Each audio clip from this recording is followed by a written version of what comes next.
Senator Durbin.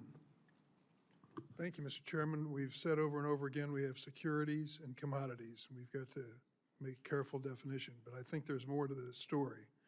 In the Clarity Act, which will receive a vote in the House this week, they create a loophole for crypto tokens known as collectibles. That means those crypto tokens won't have to register with financial regulators and would benefit from a lighter touch regime.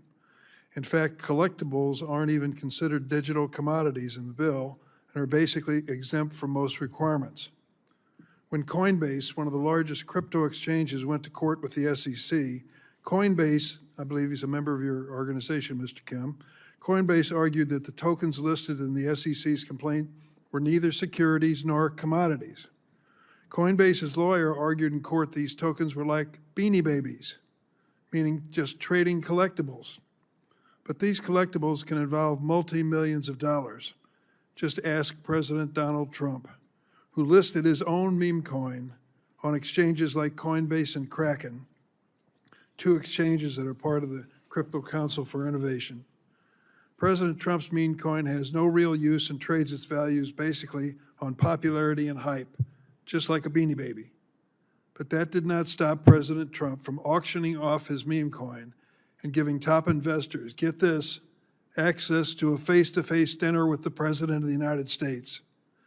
Not only did President Trump make $315 million in fees by selling his meme coin, get this now too, 764,000 unique wallets lost money to the president's scheme. Talk about Toby and Edith. All the while, crypto exchanges like Coinbase and Kraken claimed they had a robust listing process and continued to perform due diligence on and on. So, Mr. Mossad, let's start with you. What concerns, if any, do you have about a huge exception for collectibles in any crypto market structure legislation, number one? And number two, you talked about a black eye to the industry of this transaction involving the president. I think it's more than a black eye. I think it's evidence of corruption. And the question, the bottom line as far as I'm concerned is, what does the industry do if they're afraid of the president when it comes to regulation? Thank you for the question, Senator. First, on the collectibles, I agree with you. The Clarity Act does exclude those as commodities, and I think the rule should be that digital commodity exchanges can't trade anything unless they're covered by these rules. And what I would suggest to you, Senator, is why don't you write all the big platforms, Coinbase, Kraken, Gemini, if it's so clear, if the Clarity Act is so clear as to what's a digital commodity, ask them to tell you of the hundreds of things they list, which ones are digital commodities, and see what answers you get. Mr. Sexton, what do you think?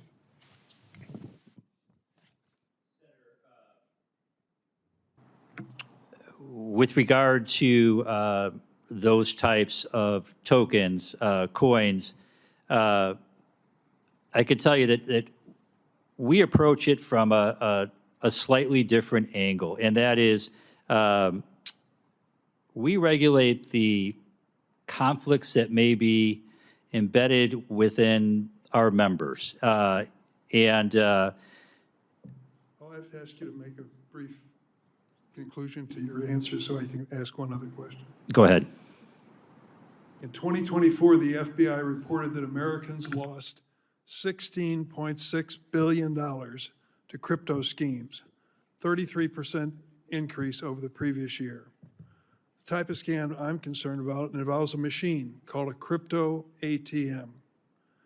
Mr. Sexton, do you know how many we have in our state of crypto ATM machines? I could tell you, I don't know the exact number, Senator, but quite a few. I can tell you it's 1,600. So what happens with a crypto ATM? They put them in grocery stores and shops. They're basically the way they victimize senior citizens and people in minority communities. Once a victim places their hard-earned cash in one of these machines, it disappears into a criminal's wallet, almost impossible to get back. Here's how it works. Scammers call an unsuspecting victim, tell them they owe taxes to the IRS or a penalty for failure to appear for jury duty.